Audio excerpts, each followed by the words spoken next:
There we go. So what we're going to do, this is the second session on diffraction. And as always, when we do these kind of reading groups that are part of the Post-Qualitative Research Collective and also at the Barad reading groups we do, is that we really slow down our thinking together. And a lot of that slowing down is through the questions we ask and we explore. And those questions can be very directly linked to maybe your project or your PhD, it is entirely situated within your own practices. So feel free to make it relevant for yourself in that way. You know, it's very much, as we know in post-qualitative research, is that the theories are always practices, you know, in the same way that concepts are practices. And so performative. So we really want to enact that together too. So whenever you feel, oh, not quite sure, and how does it connect, and what does it mean for, or how does it work for, please feel free, and also to bring in your own perspective. So what are we going to do today? That there is the reading that has been shared by Routledge. It has got a kind of watermark through it, but all the entries are there, and of course they're constantly cross-referenced. But we started with interaction, and then now diffraction, because we've really sort of chosen some very key ones. I think the one after this, Viv, is causality, isn't it? But that sort of will be announced. I think it is, you know, and we also thought that that would be probably the most relevant ones for you, as you are, a lot of you are working on your PhD. We are not going to introduce ourselves. We are going to introduce ourselves through the work that we're going to do on diffraction this afternoon. So what are we going to do? We're going to continue reading some of the entry. And so we're looking for a volunteer to read it from exercise at the bottom of page 54, and then at the top of 55. And then there is also a quote there that we looked up, and we're going to share. So, and then we're going to stop and think together about what does this all mean, or how does this all work for us? Then Viv and I are going to work our way through the table, and I'm going to be the villain. I'm going to be the reflective reviewer. And Viv is going to be the post-qual reviewer, the diffractive reviewer on the right-hand side. And again, we're going to just stop and think together. Then we're going to work in small groups in the breakout room, where you will have an opportunity to share your experiences of a review, or maybe comments that were given at an essay or your master's dissertation, or any of those kind of reviews, either given or received, right? And what difference does it make? And then you might want to, so it's really applying some of these ideas to that review and how it could be done differently. Or maybe it was kind of the perfect diffractive review. But also you might want to add something, but it might be a lot to take in one go. We will be talking you through each of those moments, but just to give you a little bit of an idea, what we're going to do together until past our time here in South Africa, 5:30. Okay. Anything I've forgotten, Viv? No, I don't think you have. Okay. Would you like So me to share the reading on the yeah, screen? yes, please, George. Yeah.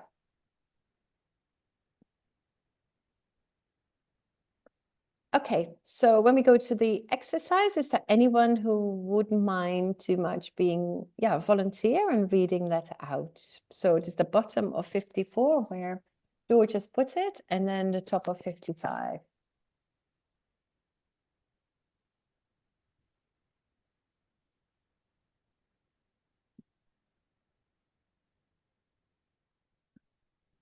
I can read. You're a star. Thank you. Consider the ways in which critique is different from a diffractive methodology. How might giving feedback to peers in an academic review process be enacted using a diffractive methodology? What would be the effect on the reviewing process? This is an important question to investigate. In a footnote, Brad explained that there are many different kinds of critique and that diffraction is indebted to those put forward by Marx, Nietzsche, and Foucault. They note, however, that diffractive analysis and critique differ in their ontology and temporality.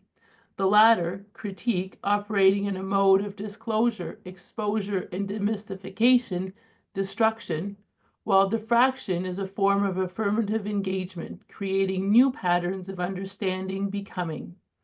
Construction and deconstruction. Okay, if you can stop here, there is the, or what do you think, Viv? Maybe at the end of this section or now?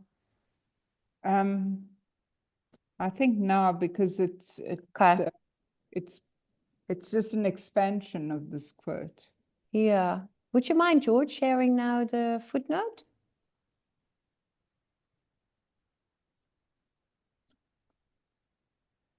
Okay, thank you. Would you mind continuing reading this? It was Sylvia, wasn't it? Elizabeth, Oh, Elizabeth. yeah. I figured this is one way in which diffraction yeah. might be. Is that the footnote that you would like me to read? This is one way in which diffraction? Yeah. Yeah. Oh, I can see you now. It's so hard to see people on the right. Yeah, thank you, Elizabeth. Yeah. No problem. This is one way in which diffraction might be contrasted with some forms of critique, which is not to suggest that diffractive analysis does not have anything in common with critique, although questions of temporality and ontology figure differently. As Foucault points out in What is Critique, critique is not one thing, but seems to be condemned to dispersion, dependency, and pure heteronomy. Someone help me with that one? Heteronomy. Thank you.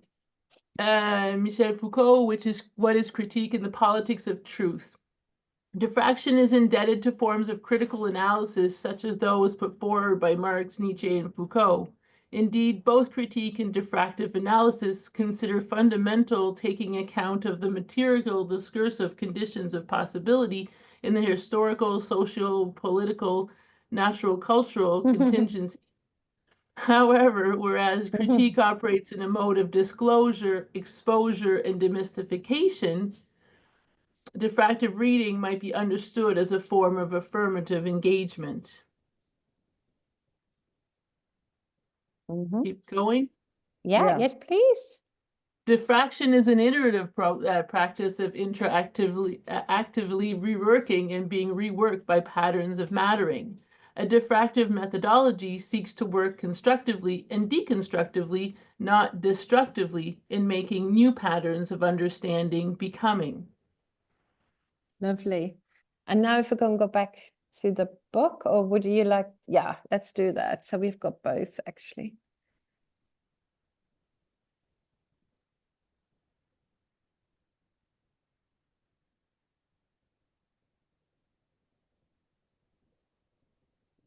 Thank you. Am I in the right place? Yeah, you are. Thank you. And it starts then Sure. from ontology, the subjectivity of the researcher. Anyone else want to read? Well, maybe I should read it because Yeah. it actually explains some of the stuff that we did in the book. So ontology, the subjectivity of the researcher, epistemology, critique and diffraction as method, and ethics, responsible reading of text, are all entangled. So just to explain that for people who don't know the book, that what is underlined then refers to other entries in the book. So all of the, oh, well, I'll explain it. It's actually explained here. Hence the preference for diffractive reviews in this book series. It's also the reason the entries in this book are diffractions rather than reflections. So what happened when we put this book together is that we just looked at what were the kind of key concepts that jumped up for us in post-qualitative research. And then one person started. So in this case, in diffraction, Viv started. And then I diffracted through. So that in itself is also a diffractive practice, which you might have noticed also with interaction. So the whole idea of all of them is that the first 500 words is the first entry, and then another person diffracted through it.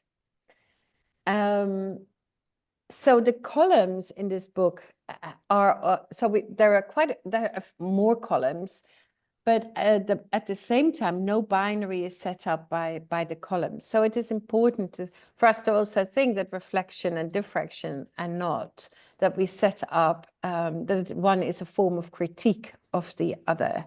You know, so but what is it then? And we could explore that, or I'm sure we will explore that. So the lines in the table below here, table 26, do not indicate binaries or dichotomies. Dichotomies are cutting apart. The lines strengthen the always already existing relationality between qualitative, quantitative, and post-qualitative research. That's really important. It's not like a delete and an insert of the, you know, the perfect approach without acknowledging the inheritance. What's the phrase again, Viv?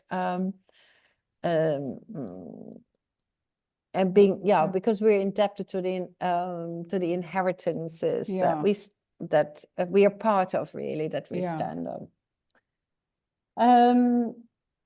So as Barat insists, even a Cartesian cut that breaks things apart does not cause a separation, but furthers the entanglement. And just a comment about the spelling. So when we put together, Karin Barat had chosen not that long ago for they and so what is the word again? Not for the singular person, and and then, well, to be called. So now it is clear that you do say they, and then it would be insist, but still when you hang on to Barat, that you would say insists. So it is a bit strange how it is in this book, and it was purely because I was still, as an editor, sort of, you know, finding my way around how that all works, and there were different versions coming from Routledge, and then it was like this, and if we have a second edition, changes will be made to this, but, you know, just bear with us.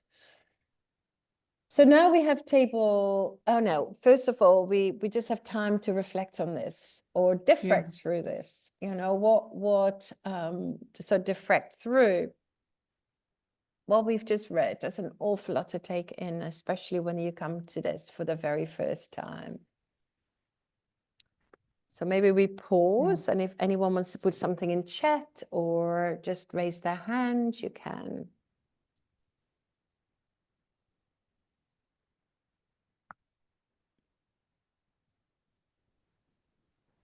Yeah, anything about the quote or what we've just read?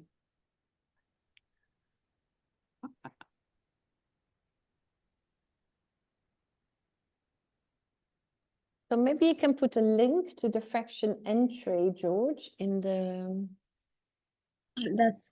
I was literally... Thank you. On that exact thing.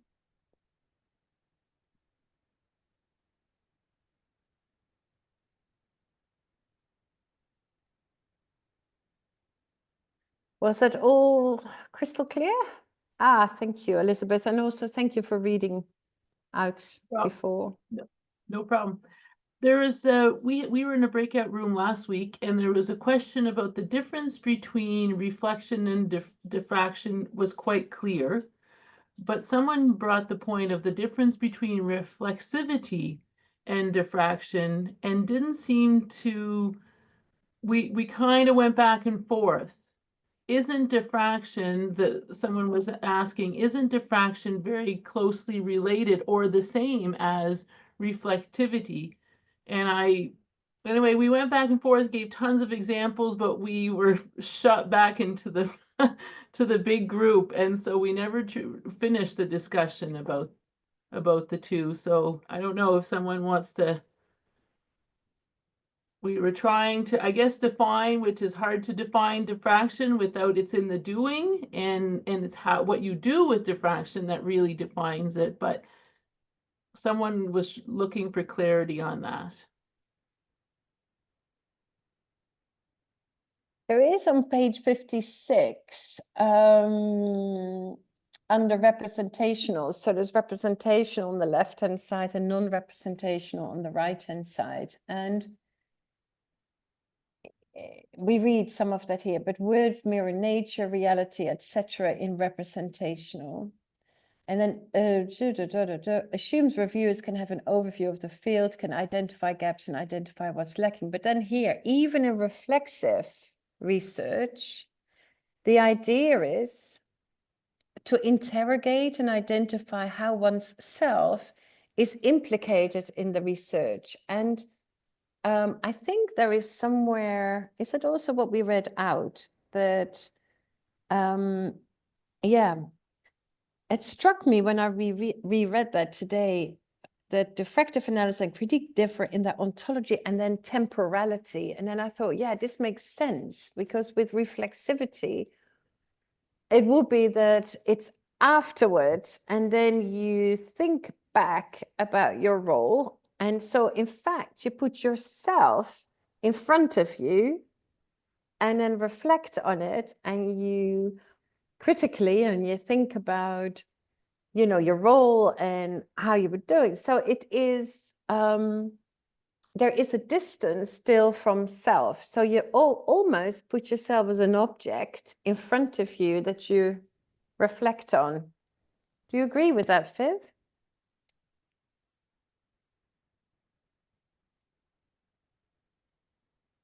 You're You are. muted there. You're muted. Yeah, I agree with that entirely. And I remember Barad, and I don't know if it's in the reading here, writes something about glancing back at oneself, as if one can take a distance from the self. So, I mean, for diffraction, one is always entangled, one is always part, and the oeuvres or the theories or whatever are always already part of each other. So I think reflexivity also requires that distance, you know, where that's why you would sort of do it afterwards and think about it, what actually happened. As you were saying, Karin. Yeah, and I think we talked about that last time, is that it's, you know, you're part of the world that you're seeking to understand, and it is being with the world, right? So it's not even like part of it, as if you can slice it off and then put yourself, yeah, as an object of analysis, or even a subject of analysis, as if, yeah, that, and then also that is something, and we'll read that in a minute, you know, that you would do that from, you know, it would be a kind of mental inside operation of thinking about oneself in particular roles. Does that help? Yep. The person who, anyway, it would have been great to continue that conversation, but we went back to ethical onto epistemological thought, and that's how we kind of came back. I think it starts back to perhaps that Brad's word, that it's all entangled. And how do you view it to begin with, perhaps? What is your ontology? Do you believe ontology and epistemology are separate and ethics are separate? And it kind of comes back down to that. That's how we ended the conversation. Yeah. Yeah, and it will come up again, I think. Maybe, you know, when you start to think about the examples you've brought in. Anybody else?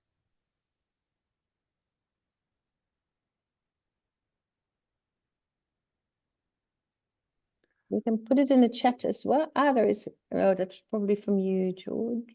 Being No, no, that's I'm from looking at, oh, Anna. Yeah.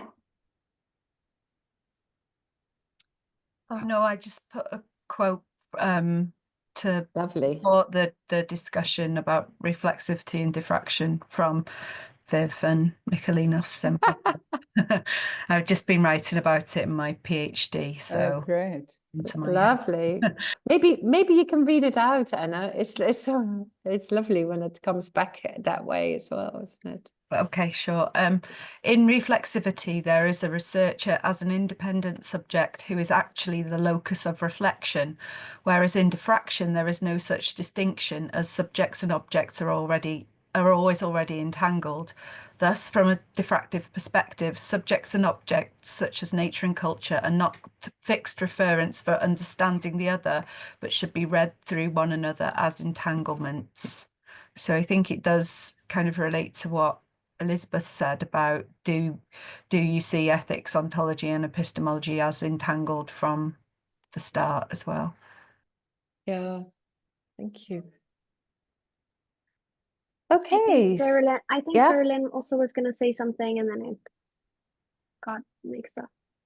Sorry, I have my Yeah. gallery view on so I can see who's speaking. Uh-huh. I think, thank you, George. I just I think Anna made yes, yeah, that reading, I had read that paper too. I was just gonna mention just on a practical, being a psychologist, like on a practical level, I've always have also attempted to wrap my head around what that would look like when someone is looking to perhaps learn something from, somebody else. Like, how would the diffraction kind of look like when we're looking at table 26.1? We're looking at diffraction as the reviewer and author are in conversation, producing new insights. And it is like that. You can even look at a parent and child relationship, and it is that kind of comes up. However, there's also that child or the learner that may be looking for some kind of potentially maybe looking for some kind of guidance. So I was kind of looking at it from a more of a yeah, how would that look like in practice? It's just a thought that came up. It doesn't necessarily need to be answered, so I just wanted to share the thought.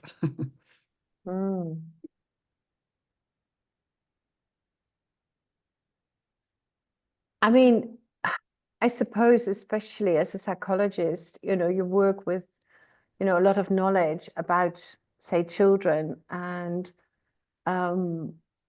it is how you inhabit that knowledge, so that in encounters that it's almost like what you're seeing here with the review, how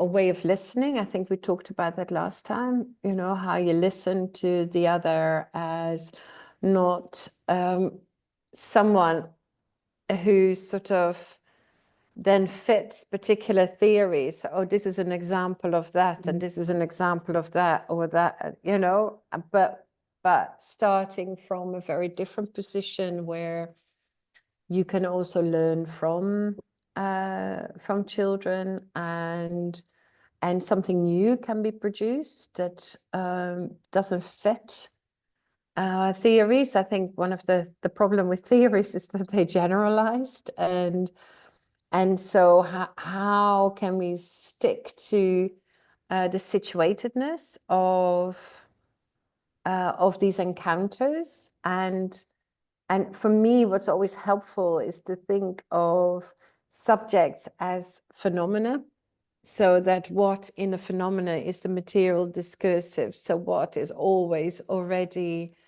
going on, also in terms of histories and like atmosphere. So it is reading each encounter in a very situated way, which doesn't mean that those theories that you work with are not useful, relevant, but it is, I think for me, it would be within a kind of openness towards what else is possible in that space, and what is the new that's produced, and the uncertainty and the indeterminacy actually of that encounter. It's not only not knowing, but it is also not, you know, it is indeterminate what will be produced.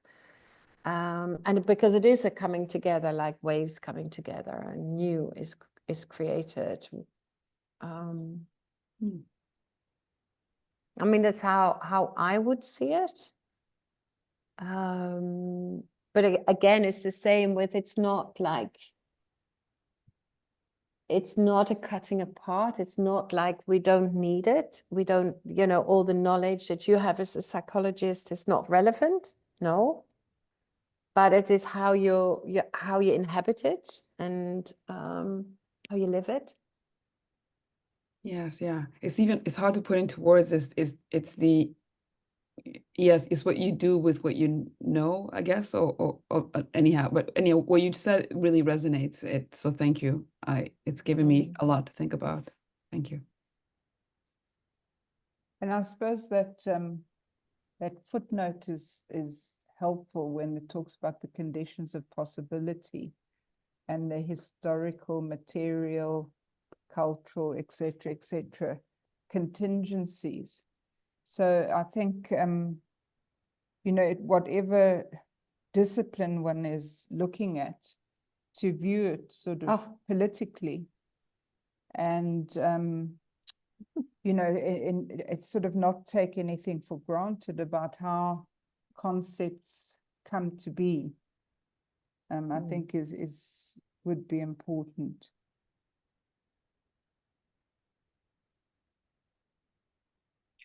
Yeah. Yeah. And that's actually the I actually started rereading the beginning of this book and what it says about concepts. And on XX, so this is a Roman 10. And then what really struck me was sort of a little bit above halfway, you don't have to look it up, but sort of Karin Baran maintains that concepts remain indeterminate outside the material conditions needed to make them intelligible, and how concepts really become determinate through the specific material arrangement. So through particular apparatus and material configurations. So here, it's not humans that create concepts. They're created by material discursive agential cuts. So what that would mean here is that the sheer materiality of these encounters, you know, with the child, for example, is what constitutes, is that the real word, you know, is part of the sense making. So it is not that it is an application of the concepts in the way we often learn concepts as part of the theories, whether they're educational theories or psychological theories.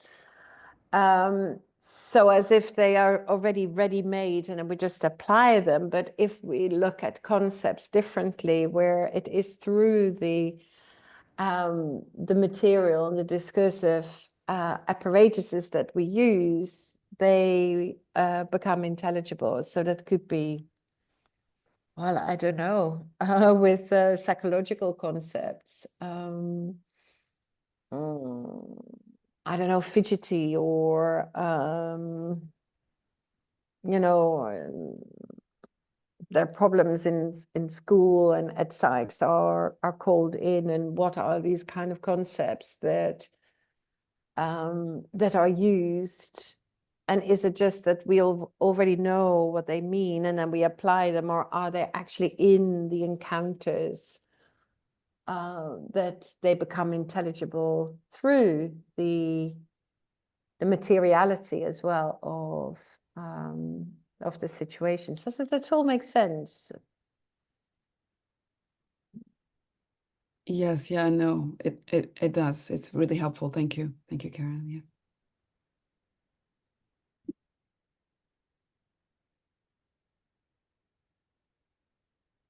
How are we doing? Shall we start, Viv? We've got let's quite a read lot to get through. Let's start by reading the the table table. then. Yeah, because the most of the entries are really short, but this one is Mm. not.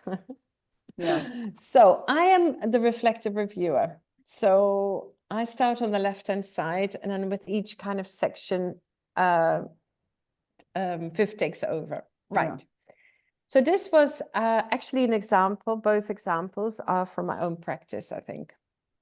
Reviewer is the expert, has an overview of the fields in question, and uses his/her superior knowledge to make comments and help fix or strengthen the text. And you probably are familiar with people coming back and say, oh, you need to strengthen your text. Example here, reviewer 1, a quote: "The author has the necessary distance to discuss this phenomenon in education." Then reviewer 2, this was the same paper. "This is a clear, well-designed and coherent article that stems from an ongoing intellectual engagement with the philosopher's ideas." Reviewer 3, there are personal comments in the chapter I find interesting, but that may be inappropriate for an academic journal. Right? Okay, the diffractive reviewer and author are in conversation, producing new insights, also for the reviewer. Example, reviewer 1, page 1, line 33.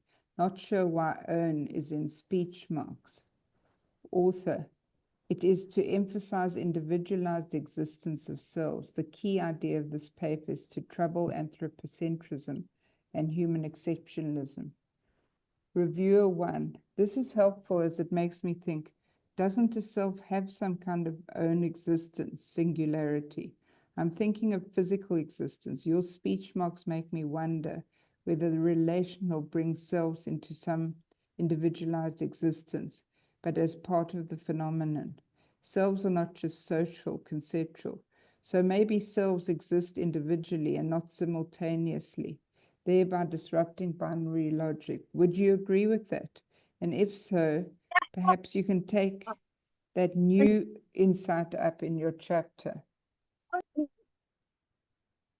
There's some talking. Okay. So maybe it's good to just pause here. Does it make sense? Do people notice the difference here? Would you agree that on the right-hand side there is that kind of diffractive engagement? Whether you agree with the reviewer, I don't think matters that much, but it's what kind of conversation is that? And how does that disrupt a reflective review?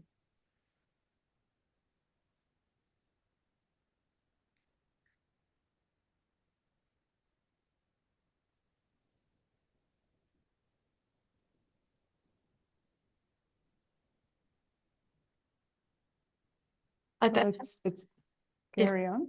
Yeah. I think that the difference, one of the differences is that diffractive review does not look for the binary of right and wrong. This is that it's stated in a way that is making you think differently, diffract again, kind of another layer of diffraction, as opposed to this is right and this is wrong and this is how you should do it, or this is how you should have seen it or could see it. I find that the diffractive review is just in conversation. Again, in the doing. Not that it's wrong, but have you thought of this, or what were you thinking when you were writing it this way? Yeah, and sort of a genuine kind of openness to thinking differently after the encounter, right? So Charlotte is also saying, I can see the difference. And Sally, yes, it's a completely different way of reviewing. And whether that's about marking or whether it's about supervision, from what is the point, where do we start actually with, using what we know or we think we know. Okay, let's start or continue, sorry. Unless someone wants to say something, George? Priya had her hand up and I also did, yeah. Oh, yeah. Yeah. Priya, yeah. Yeah, I know we can go to the breakout rooms if we don't have time. I just had a few things to say about the review, but I can do that in the breakout room as well. Well, we're not going, we're first of all going through the table and then we're going to go in breakout rooms. So yeah, go ahead. It is, I think it's really important that if you would like to join, yeah, say something, just please do it now, plenary. Yeah. Yeah. So I was just thinking that at times the reviews that we do or we receive seems to be a mix of these two tables. So there might be some questions already in the review where they're asking, okay, what does this mean? So of course there are some reviews which are just two-liners or one-liners and they trash your work, or they just say everything is okay without doing anything much. But I think the kind of reviews that I've come across or I have done, I can see the mixture of both sides, where there might be some things where you are suggesting things, but also where you are asking because things might not be clear to you, or you would want to know what the writer meant by something. And also with this being an expert on things, I think this is a question that always goes into my head whenever I get anything to review, because it's not always that it is exactly into my domain or what I've read. So I have to do some readings and also be open to learn from the writer. So, but I was just thinking that at times it is mix of both the sides, which I have seen. Yeah. Okay. Yeah. George, did you have something you wanted to ask? Yeah, it's one of those questions where it's like I feel like it's coming from a lack of understanding. But I found myself wondering what is being diffracted through what in this example. I guess because my experience of diffraction has been texts being diffracted through one another or disciplines or whatever. But usually when it's spoken about, it's like this thing is being diffracted through this thing. Mm. And so maybe that it doesn't always have to have that form, and maybe that's a closed way of looking at it. But what is being diffracted through what in this example? I think Barad also talks about, looking at the fine details of a text as a diffractive reading. So you would pay attention to the fine details and try and do justice to the text in terms of what the author is trying to say or what the text's trying to bring up.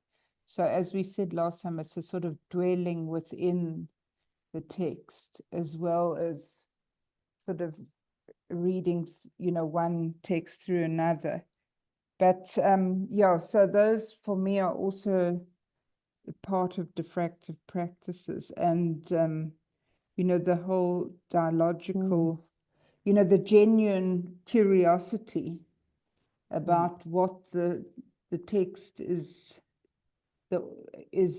bringing out, rather than starting from presuppositions and thinking, oh, I must show that I'm cleverer than this author, and I must bring in all of my own work. And it's a sort of different attitude, I think, this close reading of a text.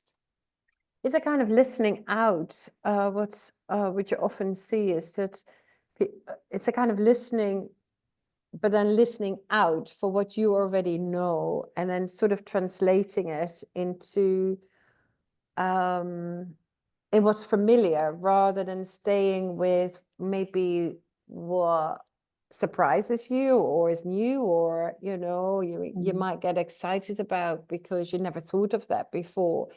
So what kind of listening is involved, I think, diffractively is what you're saying is really what exactly is being said here, rather than having the temptation to, oh, this connects with what I've already written, or with what I already know, or how I see this, or how I see that. So, but yeah, I like that staying with but the complexity, the details, and doing justice. Okay. Did I see a hand up? Ruth, yeah.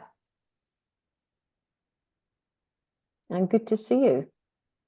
Thank you. Thanks so much, Karin. I kind of wondered if it was more seeing diffracting the text with diffraction itself as a concept. You know, the review, the reviewer on the right sort of felt like they were inviting openness and inviting a level of non-binary thinking that was just sort of putting that concept to work in a more practical way, I suppose.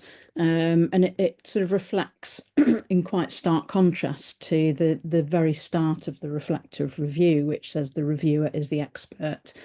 And the diffractive review seems to really invite that complete depositioning of expertise belonging to a human, a subject, a single source, and opens this idea of you know, the phenomena and the fact that the entanglement within the phenomena is never resolvable in that sense. And I thought that sat quite nicely with the author saying, you know, the key idea of this paper is to trouble anthropocentrism and human exceptionalism.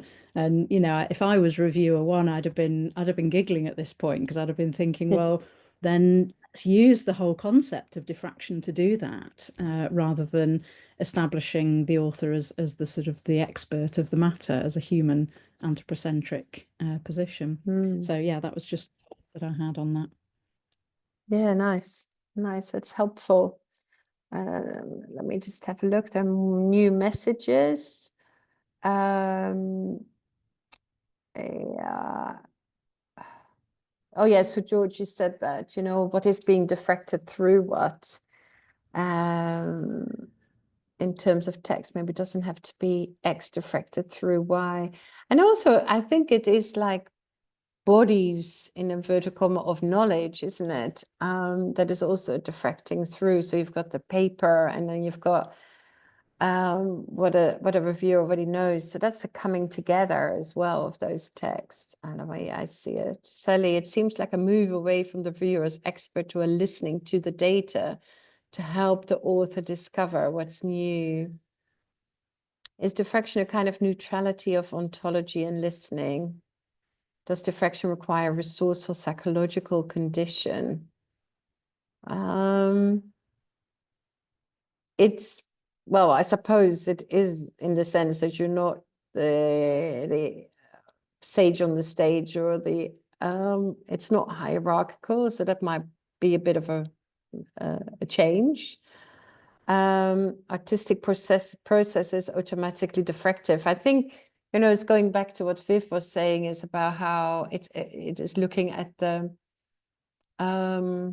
details of the practices, rather than, I mean, what's artistic? Well, you know, that it's moving away from those kind of, I think, generalizations.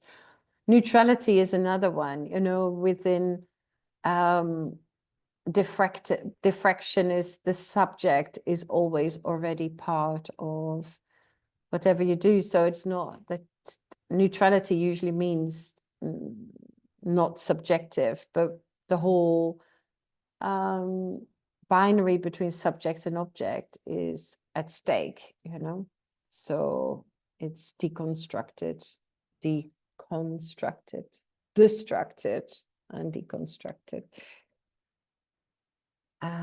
So thank you for those comments. Shall we continue, Viv? What do you think?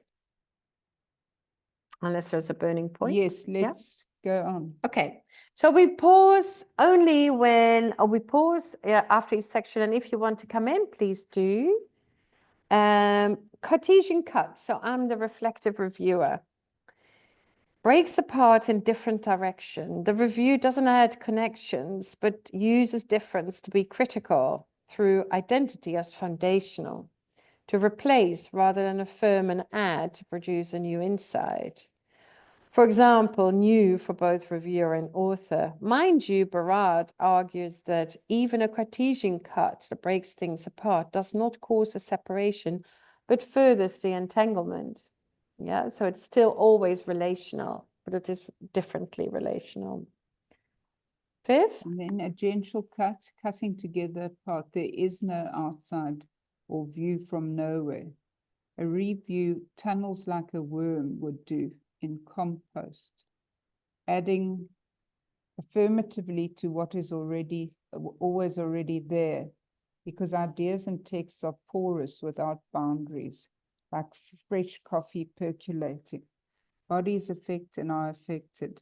They are moving away from identity and who said what and when, because ideas are always already entangled with past, present, and future ideas, and mothers, children, pet animals, sea, wind, that make those ideas possible.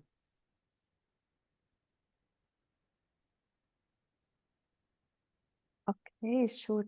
Unless there are comments, questions. It assumes binaries, a reflective review.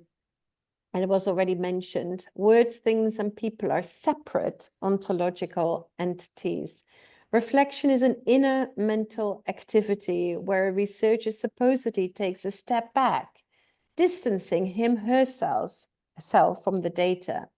This enables power-producing binaries. Yeah, this ontology, this way of thinking about the furniture of the world. It enables so like the power producing binary, such as expert has power over the novice, the insider has power over the outsider, the academic has power over the practitioner, and theory over practice. Disrupts power producing binaries that thrive on identity, regards the human not as an ontological but a political category, man-made, not about essence or identity, but on becoming, reconfigures ontology, science of being. Importantly, it disrupts the theory-practice binary, conceptual, empirical, so that theoretical and practical are read through one another. Practice is not an application of theory. Okay. Representational. So reflective review is representation. Words mirror nature, reality, etc. The culture nature binary is presupposed. It assumes that reviewers can have an overview of the field, can identify gaps and identify what's lacking. Even in reflexive research, and of course I just read that out, the idea is to interrogate and identify how oneself is implicated in the research. Non-representational. Words and things, nature and culture are all entangled and cannot be represented. No big picture or map or overview is possible. Charlotte, you've got a comment. And yeah, it assumes an omnipresence. And that's a nice word. So that's the representational. Yeah. A God's eye view. Yeah. Donna Haraway talks about that, doesn't she? Outsider perspective. So a reflective review is a perspective from a distance, as if the reviewer is ontologically separate from the text she's reading, using criteria external to the work itself and imposed from the outside. And, you know, was already mentioned earlier about I think Elizabeth, you were doing that, saying that, isn't it? It's bad or it's good or, so it is those kind of criteria. It's assumed that judgment about text can be objective. The kind of objectivity that assumes the objective, subjective binary with intersubjectivity as an alternative. Being an outsider is meant here ontologically, not epistemologically. Yes, it is an important difference. Insider perspective. The reviewer is ontologically part of the world and the text. She thinks with the text as if she is entangled with it. Many factors influence her reading, many unbeknown to her. For example, the atmosphere. There's a redefinition of objectivity, which is doing justice to the complexity of the world that should be understood as transdisciplinary. So in higher education, we tend to use sociocultural theories. When diffracting, The perspectives of other disciplines, geography, biology, etc., are woven through the topic at hand. The entities that have been erased and ignored from social sciences are made visible, also at a quantum level. Being an insider is meant here ontologically and not epistemologically. There is no outside ontologically. There's a mistake there.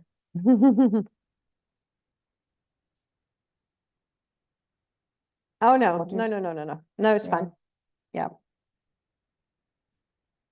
Yeah. Are there any questions? There's a lot, to take in when you're not familiar with this. But we've got time to discuss it in the small breakout rooms as well.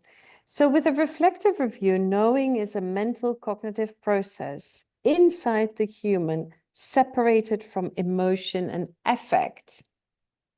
A reflective reviewing process involves going back to the text as if it's a thing in the past that is static. Unilinear time is assumed there and an object for the reviewers. So it is that kind of going back in time that is closed off. It's, I think Oh, it carries do I on. have to go on? Yeah, Sorry, yeah. A reviewer is a person who has responsibilities. Reviewers are individuals with rights and responsibilities for their reviews. They are supposedly anonymous, so can't be held accountable for their reviews by the author. Knowing is an iterative performative practice that leaves marks on bodies or sediments the world. No cognition affect binary is assumed. A creative doing that is not intentional, undergoing in doing, in gold. A review is a dynamic process of thinking together with and through the text as an emergent, open, indeterminate process, paying attention to differences and the fine-grained details that matter. Indeterminate, well, I don't know what that I sound think is. something must have Yeah. dropped off at the bottom of that page. Yeah. Responsibility. The reviewer makes it possible for the other to respond, includes the non-human. A trans individual commitment to undo the injustices committed to those who are also no longer there, as well as our own childhood selves. So maybe Okay. I wonder if there are any points for Comments? clarification before we move into the small groups.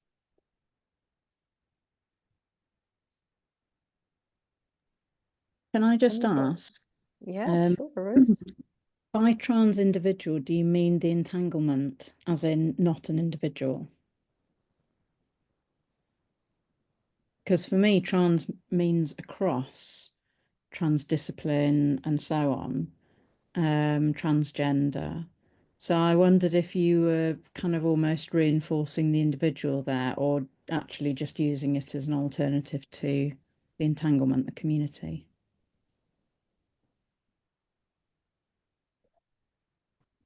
I mean, for me, trans would be that it is a disruption of the individual, that it is that you can't even distinguish what is individual in whatever is happening. So for me, like if you work transdisciplinary, then it is not like interdisciplinary where you still have your disciplines and then you work together, but you still work from your own, like the conceptual apparatus that goes with maybe psychology and then the visual arts or whatever. For me, transdisciplinary is that it's that they're not separate disciplines, in the same way with trans individual, that there isn't individuals that then coming together, but that you actually can't separate one from the other. What about you, Viv? Would Yeah, you? absolutely. I'm fully with you there.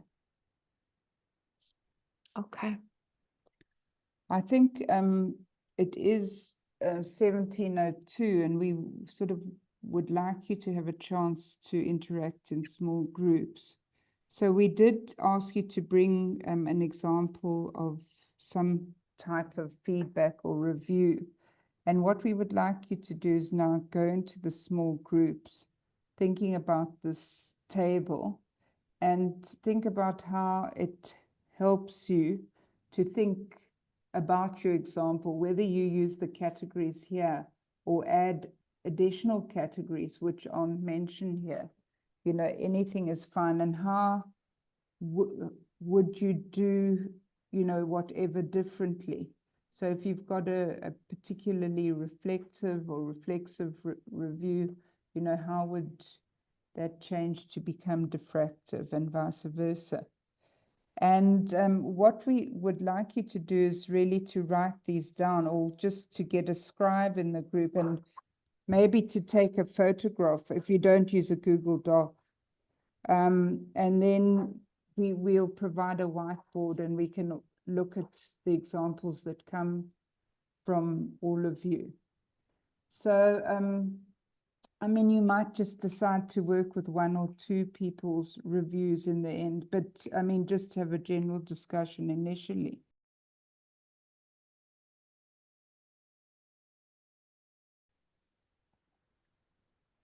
Okay. Thank you for coming back. George, maybe if you can put up the whiteboard. It's so funny how when we all come back from the breakout rooms, everyone just has a wilderness of having been pulled out of the middle of a conversation. I know. There's never enough time, is there? Okay, It always so seems Shall so we short. do, because people were working with text, perhaps you would like to just yeah, add your text onto sticky notes? yeah. To just Does take over anyone need sticky some notes and go instructions through. how to do this? So you should have a little bar on the left. And if you click the select button right at the top, then you can just double click on a sticky note and then. Or you can also draw or add shapes.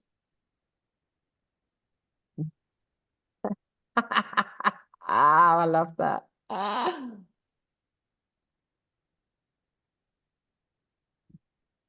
Can you simplify the text to make it easier for a common audience to understand? That must be a reviewer. Do we need an entirely different reviewer form? And I think, you know, Viv, you've written about, you know, maybe you can say something about that, your concern about anonymous reviews. Yeah, because anonymous reviews, you know, they're part of this whole distancing, aren't they? Of not, I mean, it's difficult to be dialogical with anonymity.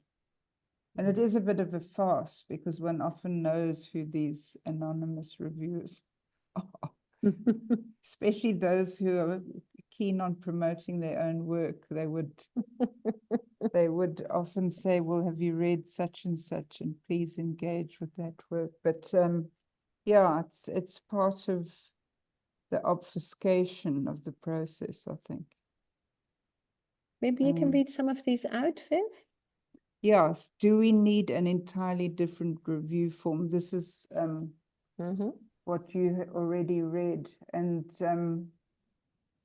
reviewer, can you simplify the text to make it easier? You also read that for a common audience to understand.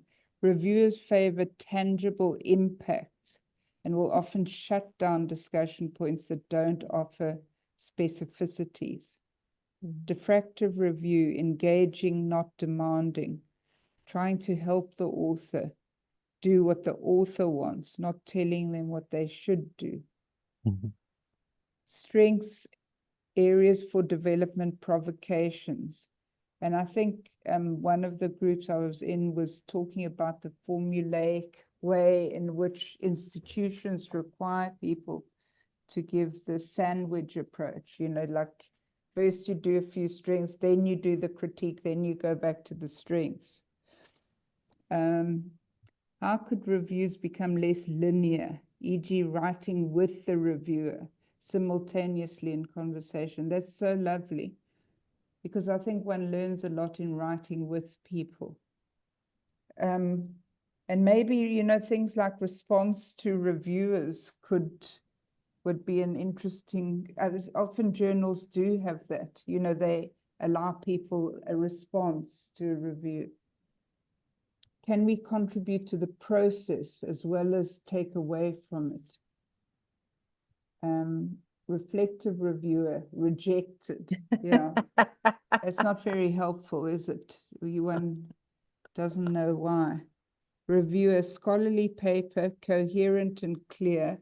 Both reviewers score paper high for scholarly rigor. However, both reviewers also raise questions about the exact significance of the paper, as it is a somewhat theoretical discussion. Very difficult to respond to such a thing. I mean, unless there's much more clarification. I found myself going smaller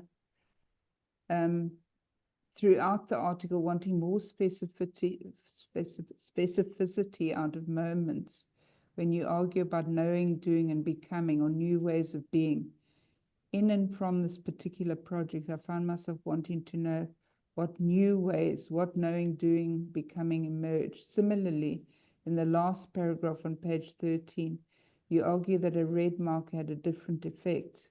But what different effect? And different from what? As this is in your findings section, I wanted to know more about specific findings you derived from this project, missing the entanglement between marker colors and cultural significance. Findings look for traditional literacies. So what do people think? Is this an example of a diffractive or a reflective review? Who was this? Who wrote this? I did, Sally. Sally, so thanks, what was Sally. your thought about it? Well, the wording of it sounds like a little diffractive, but I think a closer reading, where it shows they can't understand the significance of the red marker, and what the child was drawing. These were emergent Chinese bilingual children, and so in Chinese culture, the red has a lot of meanings, and they were learning about what some of these meanings were.